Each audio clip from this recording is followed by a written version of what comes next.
मित्रों, डायबिटीज़ यानी शुगर आज एक महामारी का रूप ले रहा है। आज हमारे सारे युवा भाई इसकी चपेट में आ रहे हैं। आखिर डायबिटीज़ इतना तेज़ी से क्यों फैल रहा है, इस पर भी प्रकाश डालेंगे। और सभी दोस्त ये जानते हैं डायबिटीज़ में ज़्यादा से ज़्यादा फल खाने से डायबिटीज़ को नियंत्रण में रखा जा सकता है। और डायबिटीज़ में कौन से फल हमें खाने चाहिए, कौन से फल हमें नहीं खाने चाहिए। दोस्तों, आज आप लोगों को 6 ऐसे फल के बारे में बताएंगे जिन्हें छिलका सहित खाने से डायबिटीज़ को 100% कंट्रोल किया जा सकता है। ये 6 फल कौन से हैं, आयुर्वेद के अनुसार इन्हें कब और कितनी मात्रा में लेना है, इस सारी जानकारी आप लोगों से शेयर करेंगे। मित्रों से विनम्र निवेदन है, मित्रों वीडियो को अंत तक सुनिएगा। सुनने के बाद ये महत्वपूर्ण जानकारी अपने भाइयों के साथ, बहनों, माताओं, रिश्तेदारों और दोस्तों के साथ ज़रूर शेयर करिए, जिससे वो भी डायबिटीज़ रोग से बचे। और दोस्तों, अपने आप को, अपने पूरे परिवार को सुरक्षित रखें। मित्रों, हमें भी आप अपने परिवार का सदस्य बनाना चाहते हैं तो चैनल को सब्सक्राइब कर लीजिए, बेल आइकॉन का बटन ऑन कर दीजिए, जिससे हर एक वीडियो की नोटिफिकेशन आप तक पहुंचाता रहे। दोस्तों, मेरा एक ही उद्देश्य है, हमारा पूरा समाज, पूरा देश स्वस्थ और निरोग रहे। इसीलिए दोस्तों, मैं आप लोगों के सामने प्योर नेचुरल जानकारी शेयर करता हूँ। इन जानकारियों में कोई त्रुटि नहीं होती है। फिर भी दोस्तों, हमारी जानकारी को आप सुनिए। सुनने के बाद 5 से 10 मिनट बैठ करके चिंतन करिए, क्या वास्तव में ये सारी जानकारी सत्य है। अगर आपको हमारी जानकारी सत्य लगे, प्योर लगे, तो दोस्तों इसे पालन करके अपनी बीमारी को ज़रूर ठीक करना। तो चलिए मित्रों, सबसे पहले हम ये जान लेते हैं हमारा आयुर्वेद क्या कहता है शुगर के बारे में, डायबिटीज़ के बारे में। आज 70 साल पहले डायबिटीज़, शुगर नाम की कोई चीज़ नहीं थी, लेकिन अब ये एक महामारी का रूप ले चुका है। दोस्तों, हमारा आयुर्वेद ये कहता है ये जो शुगर है ये लाइफ स्टाइल बीमारी है। लाइफ स्टाइल बीमारी है। ब्लड प्रेशर, पाचन तंत्र से संबंधित जितनी भी समस्याएं हैं, ये आपकी लाइफ स्टाइल बीमारी है। दोस्तों, अगर सोचा जाए या रिसर्च पे ध्यान दिया जाए या आप अपने दिनचर्या पर ध्यान देंगे तो आपके सामने निकल के आएगी कुछ ऐसी चीज़ें हैं जो आज हम सुबह से शाम तक प्रचुर मात्रा में खा रहे हैं, और यही इसका मूल कारण है। और ये चीज़ें आज हम 70 साल पहले नहीं खाते थे।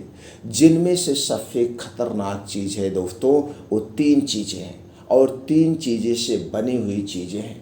इन 3 चीज़ों को अगर आप निकाल दे रहे हैं तो मान के चलिए 50% डायबिटीज़ ना होने का खतरा रहेगा। 50% डायबिटीज़ से आप बचे रहेंगे। और अगर आपको डायबिटीज़ यानी शुगर है भी, तो 50% डायबिटीज़ को आप इन 3 चीज़ों से बनी हुई चीज़ों को छोड़ के कंट्रोल कर सकते हैं। दोस्तों, अगर प्रकाश डाला जाए तो हमारे देश में चीनी का उत्पादन कब से हुआ? 1968 से अंग्रेज़ों ने पहली चीनी मिल की उत्पादन की थी। उसके पहले हमारे यहाँ चीनी नहीं थी। उसके पहले चीनी नहीं थी। हम क्या खाते थे? गांव का बना हुआ देसी गुड़ खाते थे।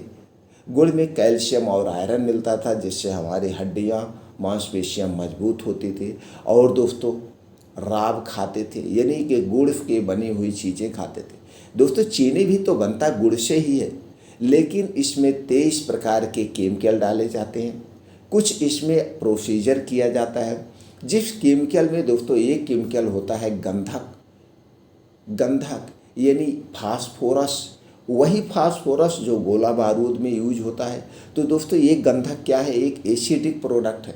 गुड़ को पचाने के लिए हमारे शरीर को 100 कैलोरी ऊर्जा खर्च करना पड़ता है, जबकि यही चीनी को पचाने के लिए हमारे शरीर को 500 कैलोरी ऊर्जा खर्च करनी पड़ती है।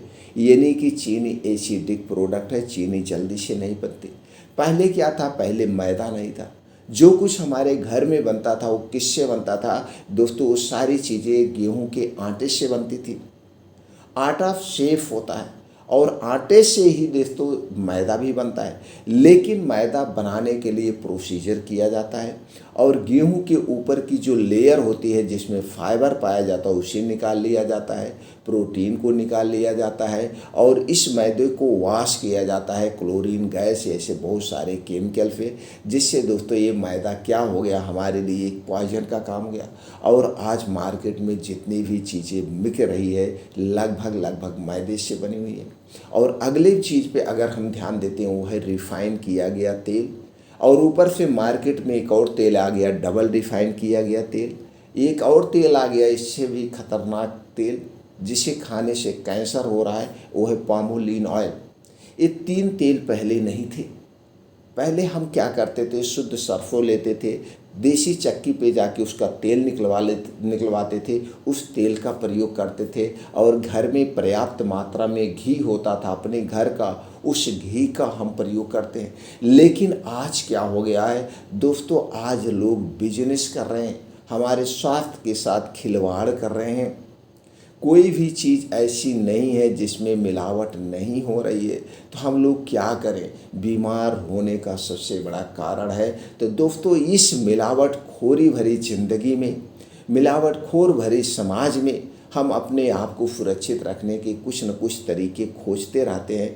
तो दोस्तों जहाँ तक हो सके ये 3 चीज़ों से बनी हुई चीज़ों को अवॉइड करने का प्रयास करिए। जो भी तेल आपको खाना है वो तेल सब खाइए, लेकिन पहले उसका बीज खरीदिए, आप खुद जाके चक्की पे वो तेल निकलवाइए। टाइम तो लगता है, आज के पास किसी के पास समय नहीं है, लेकिन दोस्तों अगर हमें स्वस्थ रहना है, अपने परिवार को स्वस्थ रखना है, तो कुछ न कुछ तो करना ही पड़ेगा। तो दोस्तों सारे तेल खाइए। तो इन चीज़ों से बनी हुई जो भी चीज़ें मार्केट में मिल रही है दोस्तों, उन्हें अवॉइड करिए। काफ़ी हद तक आप बीमारियों से दूर रहेंगे। और ये जितनी चीज़ें हैं, ये सारी चीज़ें हमारे शरीर में जो तीन दोष पाया जाता, वात पित्त कफ, उसे नष्ट करती हैं, यानी उसे बढ़ाती हैं। तो जब हमारे शरीर का वात पित्त कफ बढ़ता है तभी हमारे शरीर में बीमारियां आती हैं। और दोस्तों थोड़ी सी लाइफ स्टाइल में चेंज करिए, अपने शरीर की एक्टिविटी बढ़ाइए, कुछ मेहनत करिए। जो दिन में आप फैट खाते हैं, बसा खाते हैं, इसे बर्न होना चाहिए। तो बर्न करने के लिए रोज़ सुबह का आप समय निर्धारित कर लीजिए, 5 बजे से 7 बजे 2 घंटे का समय आप अपने लिए निकालिए, जिसमें तेज़ गति से मॉर्निंग वॉक करिए 5 से 6 किलोमीटर, इसे 20 से 25 मिनट में कवर करिए। और ये मॉर्निंग वॉक करने का जो स्थान होगा जहाँ पे मिट्टी हो, हरी घास हो, उस पर नंगे पाँव करिए। मॉर्निंग वॉक कंप्लीट होने के बाद वहीं बैठ के 2 योगा करिए। पहला है अनुलोम विलोम, इसे आधे घंटे डेली करिए। इसके बाद दोस्तों 15 से 20 मिनट कपालभाति करिए और वहीं बैठ के कुछ और शीर्षासन, वज्रासन जैसे भी योगा करिए। और लास्ट में दोस्तों मेडिटेशन ज़रूर करना। 15 से 20 मिनट जब आप मेडिटेशन करते हैं तो आपके दिमाग को शांति मिलती है, सारी चीज़ें आप भूल जाते हैं और आपका सबकॉन्शियस माइंड एक्टिव होता है। और इस जब आप ध्यान में बैठ जाए तो अपने सबकॉन्शियस माइंड को पॉजिटिव थिंकिंग दीजिए, नेगेटिव वर्ड मत आने दीजिए। दोस्तों ये डेली 2 घंटे कंटिन्यू करिए और हो सके तो सूर्य डूबने के पहले खाना खाने की आदत डाल लीजिए, क्योंकि दोस्तों सूर्य डूबने के बाद जो हम खाना खाते हैं वो जल्दी से पचता नहीं। सूर्य डूबने के बाद हमारा पाचन तंत्र स्लो हो जाता है, इसलिए वो खाना नहीं पचता है। शाम का खाना हमारा एकदम हल्का सुपाच्य खाना होना चाहिए। रात के खाने में तली भुनी चीज़ें नहीं होनी चाहिए। रात का खाना हमें दोस्तों सिर्फ भूख मिटाना चाहिए। इतना खाना खाएंगे तो आप दोस्तों गैस, कब्ज, एसिडिटी, ये जो लाइफ स्टाइल बीमारी है इससे काफ़ी हद तक दूर रहेंगे, बचे रहेंगे। दोस्तों ये कुछ आप अपने डेली रूटीन में शामिल करिए तो हर एक बीमारियों से आप दूर रहेंगे। तो चलिए दोस्तों जानते हो 6 फल कौन से हैं जिन्हें छिलके सहित खाना है, कब खाना है, कितनी मात्रा में खाना है और कैसे उसमें प्रोटीन्स, विटामिन्स पाए जाते हैं जो हमारे शुगर लेवल को कंट्रोल करते हैं।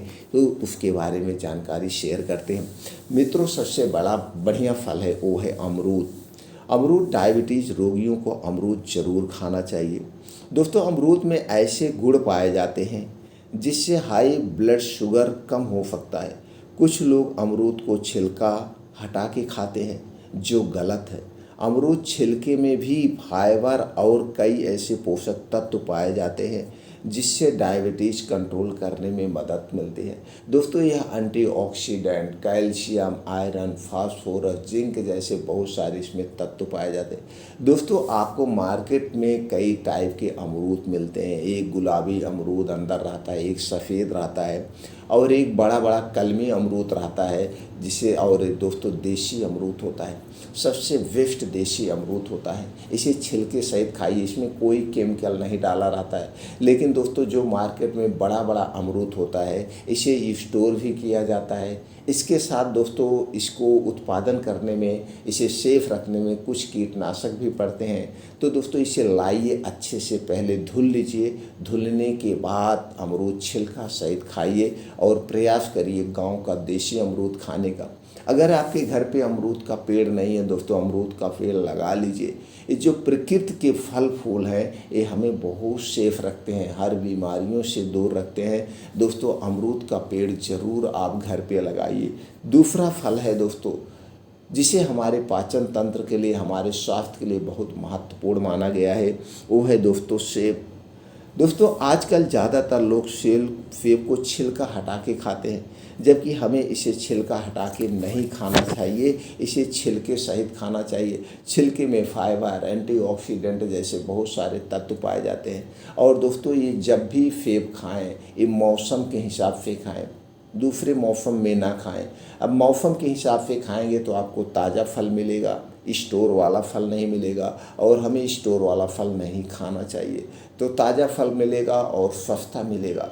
तो जब सेब का सीज़न हो तो इसके मौसम के हिसाब से आप रोज़ दोस्तों एक बड़ा सेब जिसका वज़न 250 से 300 ग्राम हो, एक सेब रोज़ छिलके सहित खाइए। सेब एक ऐसा फल है जिसे खाली पेट खाया जाता है, बाकी दोस्तों कोई फल खाली पेट नहीं खाया जाता है। तो इस फल को रोज़ सुबह खाली पेट खाइए। बस इतना ध्यान देना है, जब भी कोई फल खाने के 1 घंटे पहले पानी नहीं पीना है और फल खाने के 3 घंटे बाद तक पानी नहीं पीना है। 3 घंटे तक ही आपकी आंतों की, किडनियों की, पेट की साफ सफाई का काम करेगा। इस तरह से अगर आप सेब खाएंगे तो दोस्तों आपके शरीर को स्वस्थ और निरोग बनाने में काफ़ी हद तक ये सेब मददगार साबित होगा। अगला फल है दोस्तों पपीता।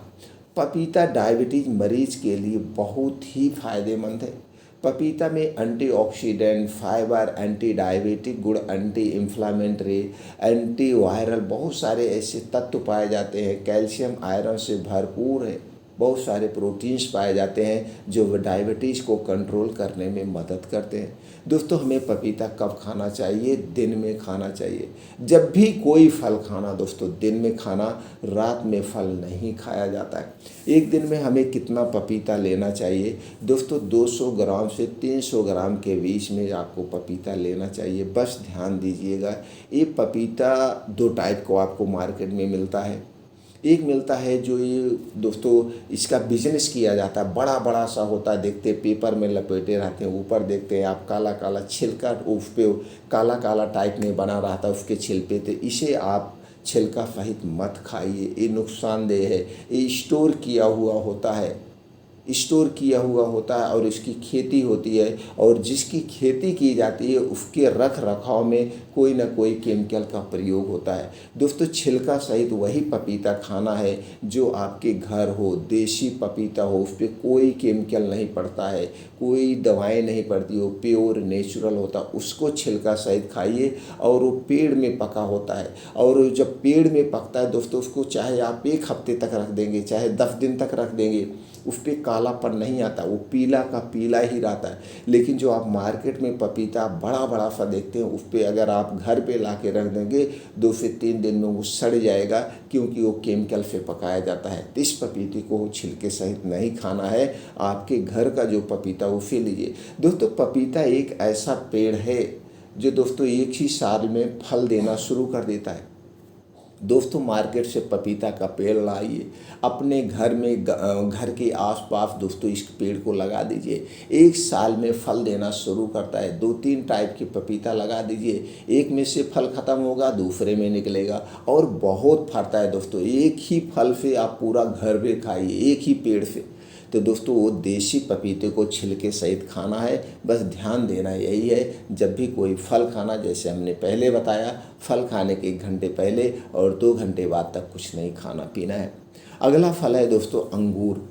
अंगूर का छिलका कुछ लोग हटा के खाते हैं, और अंगूर को ज़्यादा मात्रा में नहीं लेना है, क्योंकि अंगूर मीठापन होता है। और दोस्तों यह एंटीऑक्सीडेंट, कैल्शियम, आयरन, फास्फोरस एवं एंटी डायबिटिक गुणों से भरपूर है। दोस्तों अंगूर जब भी खाना, इसे छिलके सहित खाना और दिन में खाना। तो कितना अंगूर लेना चाहिए? 100 ग्राम से 300 ग्राम के बीच में अंगूर लेना चाहिए। जैसे आपकी पाचन तंत्र हो उसी हिसाब से खाना चाहिए। किसी की भी फल हो चाहे खाना हो, अधिक मात्रा में हमें नहीं लेना चाहिए, एक लिमिट मात्रा में लेना चाहिए। तो दोस्तों अंगूर भी हमारे डायबिटीज़ को कंट्रोल करने में मदद करता है। अगला फल है दोस्तों है केला। केला तो ऐसे बहुत सारे लोग बताते हैं हमें डायबिटीज़ में नहीं खाना चाहिए, लेकिन दोस्तों ये जो आपके गांव का देसी केला है इसे आप लीजिए, लेकिन कम मात्रा में लीजिए, ज़्यादा मात्रा में नहीं। 2 से 3 केला बस, इससे ज़्यादा हमें नहीं लेना है, लिमिट मात्रा में लेना है। लेकिन ये जो मार्केट में आपको केला मिलता है, इस केले को कभी मत खाना। ये दोस्तों किससे पकाया जाता है? कार्बेट से पकाया जाता है, और इससे भी खतरनाक एक केमिकल आता है जिसे हम कहते हैं कैल्शियम ब्रोमाइड। एक प्रकार का यह जहर है, पाउडर है, घोल है दोस्तों। इसे ढेर सारे पानी में डाल दिया जाता है। डालने के बाद अब इसमें दोस्तों उस केले को रख करके तुरंत निकाल लेते हैं, और वह केला दोस्तों 24 घंटे के अंदर एकदम पीला सा पक जाता है। अब जब आप इस केले को खरीद के लाएंगे, आप 2 दिन घर पे रख दीजिए, वो सड़ जाता है। लेकिन जो पेड़ का पका हुआ केला होता है, उसे आप ऐसे 1 महीने रखे रहे, वो सड़ता नहीं है, उसका छिलका सड़ता नहीं। तो दोस्तों आप हो सके तो कच्चा केला मार्केट से खरीद के लाइए, मंडी से खरीद के लाइए, और उस केले को एक बोरी में भर के रख दीजिए और बोरी का मुंह बांध दीजिए। वह केला दोस्तों 3 से 4 दिन में पक जाएगा, और यह केला बहुत मीठा होगा। ये केला फड़ेगा नहीं, ऐसे हरा का हरा बना रहेगा, लेकिन अंदर पक जाएगा। पीलापन नहीं आएगा, लेकिन अंदर ही पक जाएगा। और जो मार्केट में पीला पीला केला दिखता है ना, एक केमिकल से पकाया गया है। ये हमारे स्वास्थ्य के लिए हानिकारक। इस केले को छिलके सहित नहीं खाना है, अपने घर के छिलके को, अपने घर के केले को छिलके सहित खाना है। तो हमें दोस्तों केला दिन में खाना चाहिए, और केले को जब भी खाएं दोस्तों दोपहर और रात के पहले खा लें, यानी सूर्य डूबने के पहले खा लें। केले को खाली पेट भी नहीं खाया जाता है। कुछ लोग केला और दूध मिला के खाते हैं, जबकि ये गलत है, क्योंकि दोनों ही हाई प्रोटीन है, और जब 2 हाई प्रोटीन एक साथ मिलाएंगे तो आपका पाचन तंत्र उसे पचा नहीं पाता है, गैस, कब्ज, एसिडिटी होती है। इसलिए केले को दूध के साथ नहीं लेना चाहिए, इसे अकेले लेना चाहिए। और अगले कुछ ऐसे और फल हैं दोस्तों जो हमारे डायबिटीज़ में मददगार हैं, जैसे गाजर, चुकंदर और अनार। इसे भी अपने डेली रूटीन में आप शामिल करिए। शुगर जैसी बीमारी को कंट्रोल करने में ये सारे फल मददगार साबित होंगे। फिर मिलते हैं मित्रों अगले वीडियो में ऐसी ही और महत्वपूर्ण जानकारी के साथ।